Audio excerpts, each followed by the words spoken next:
Murder on the dance floor. But you better not kill the groove. Hey, hey, hey, hey.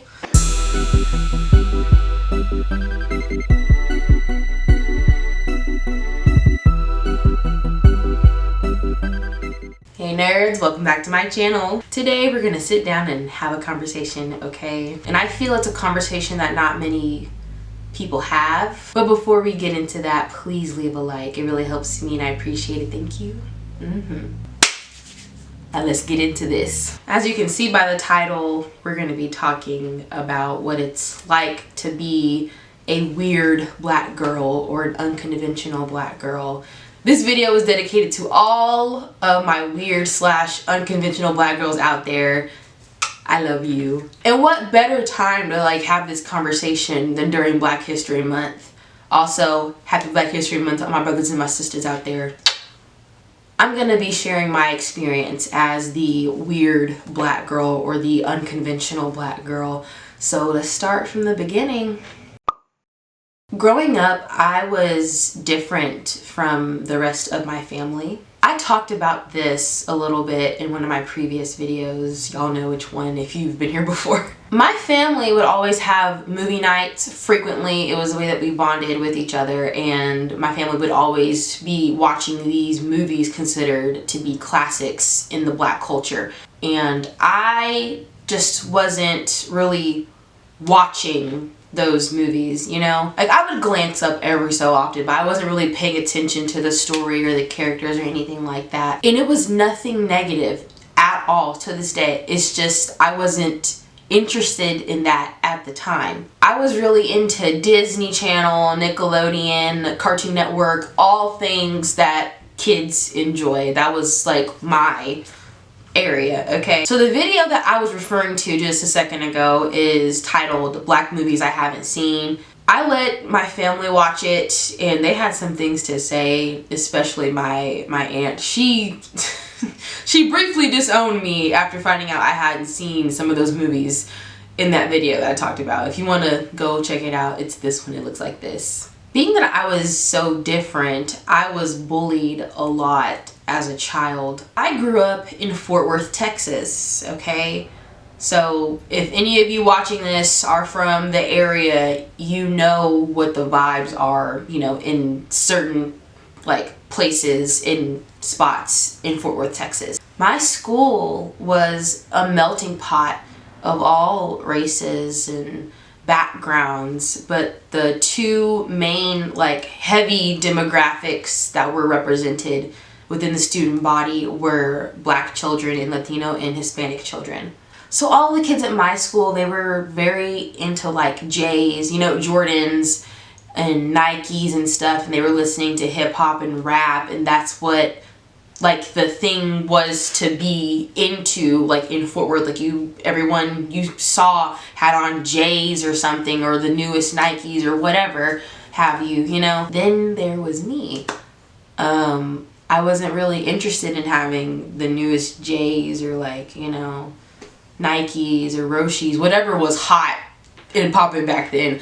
I wanted Converse. I wanted other stuff, and I was listening to other music. For many years, up until I was, I think, 11, I was relentlessly bullied, physically, verbally, you know, just any other way you could think of, because I was different from everybody else. I also was a reader. I still am a reader. Y'all know that. And I enjoyed like books about mythical creatures and, you know, fantasy stuff like when I was a child, and they would pick on me for that too. I was called one of the dumbest names in the book, but it hurt me as a child.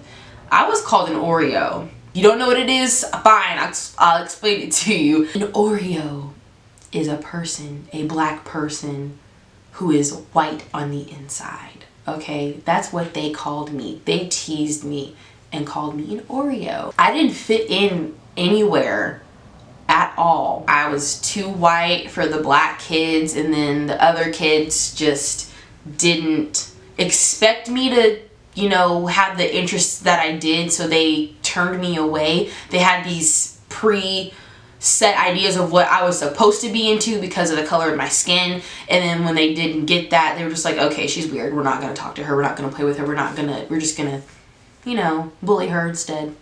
But that's what I went through as a child. There's even people in my family to this day who are putting me down because I'm different. I remember I was at a family reunion. I think I was about 11 or 12.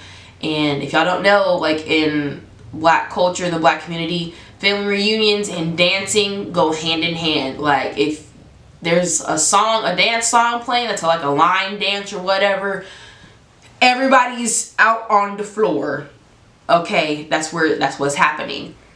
And you know, I'm sitting on the sidelines because I don't know the song or the dance. I'm watching everybody have fun. So my cousin comes up to me, why aren't you dancing? I'm like, oh, I don't know it. She goes, you don't know the dance? Like, how do you not know it? I'm like, I just don't. I've never done it before. And so she like sits in front of me. She plants her chair in front of me and she goes, why do you want to be white so bad?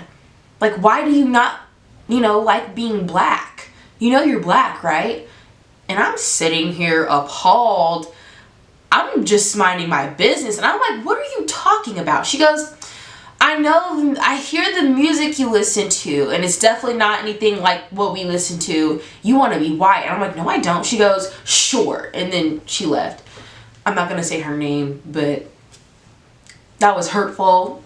It's still a little hurtful now, but hey, I guess she had to feel the need to tell me how white I was or something. I don't know. It just made a lot of things harder for me growing up. I was already this very tall, nerdy, awkward kid, you know, black on top of that, a girl on top of that, and then all of my interests combined, that just made my entire experience worse, you know, with the bullying and everything. It was a hard knock life for baby Talia.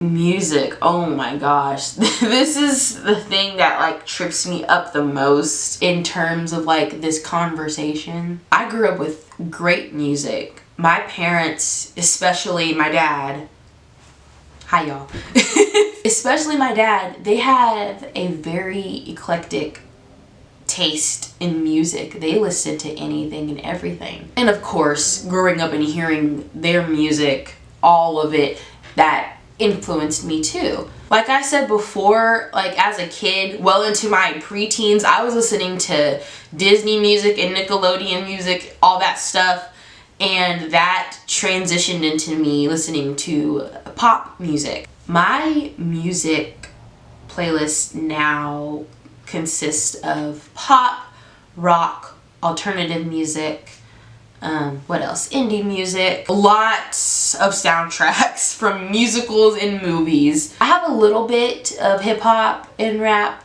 in my playlist. I think I have more R&B than hip hop and rap combined in my playlist. Like I said, it's not anything negative towards the genres. It's just that that's not my thing, you know? I don't benefit from like listening to the genre of hip hop or rap as I do with like alternative music or rock music or pop music. I just like the other ones more. Have you ever been in the car with your friends and they finally hand you the aux? I was the one who never got to play like a song, because the one time that I did, I got looked at like I had two heads. They were like, what is this white girl shit? Like, what is this? That brings me to my next point. What the f is that about? What is that about? Like, as a collective, as black people, why are we limiting ourselves to only like 2 or 3 genres of music? Why can't we listen to anything else? Why is it a sin for me to like or love pop music, rock music, metal music? I love me some good metal. Yes. Some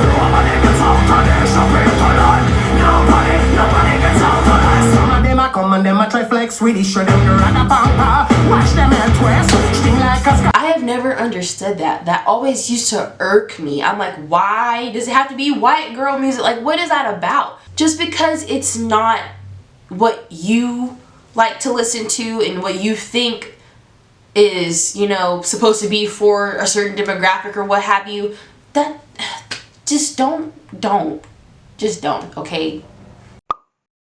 I'm still dealing with little things as a weird, unconventional black girl. Like when I try to make new friends, expand my friend circle, and I'm talking to get to know someone, the first thing that they say is, why do you talk so white? There's another thing that will always irk me, no matter how old I get, no matter how many times I've heard it, because I've heard it my entire life. What is that, by the way? Talking white? That's something that I don't understand either. Like, I'm enunciating. This is how I speak. I'm confused. Like, what? I still have yet to find my people, like my group who I connect with on this level, because we have an understanding of what it's like to be outcast. Still haven't found my tribe yet. Still looking. I also want to take a second to give a message to my younger self. Okay, this little girl, her right here. Keep being yourself. For the sake of all things that are good, keep being yourself, please. People only make fun of you because they don't understand you. Do not let them tell you who you are or who you're supposed to be. I also want to talk to my other weird / unconventional black girls out there. If y'all are watching and listening, long story short, keep doing what you are doing. Please break the stereotypes. You're doing great. Do you, honey. Do what you do. All my black anime girls, all my black alt girls, my earthy black girls, my artsy black girls, my nerdy black girls, my gamer black girls, my coquette black girls. I love you. And I see you. I know you don't know me. I am a stranger on the internet. But I love you and I see you and I hear you. We as a collective have to stick together. We are a very interesting breed. We gotta keep each other locked in. So if you're not a girl, if you're a guy, or if you're, you know, non-binary, if you were / still are that weird unconventional black kid, come in, listen in. This is for you too. Do not let people, even if it's our own people, tell you how black you are or how black you're supposed to be, what you're supposed to be acting like, you know? Just because you don't follow the expected standard of what a black person is supposed to look like, dress like, or act like, they think that you are less than. I had to learn that what I wear, what I listen to, how I carry myself does not measure how black I am. And you should know that too. I feel really good talking about this. I know I'm just talking to a camera, but this has healed my inner little girl. I hope I've done that for whoever is watching this video. If it's healed your inner child as well, if you were a weird / unconventional black kid. I know y'all are out there. I see y'all. It's rare that I see y'all, but I see y'all. I know it's not just me out there. I'm not alone in this. That's why I feel very at ease talking about this. So, but that's the end of my spiel. I'm done talking. So that concludes our video for today. If you enjoyed it, please leave a like. If you had similar experiences as me or you want to share your own, drop a comment. I want to see, I want to hear what you have to say too, friend. And subscribe if you want to. I'll see y'all on the next go round. Okay, bye.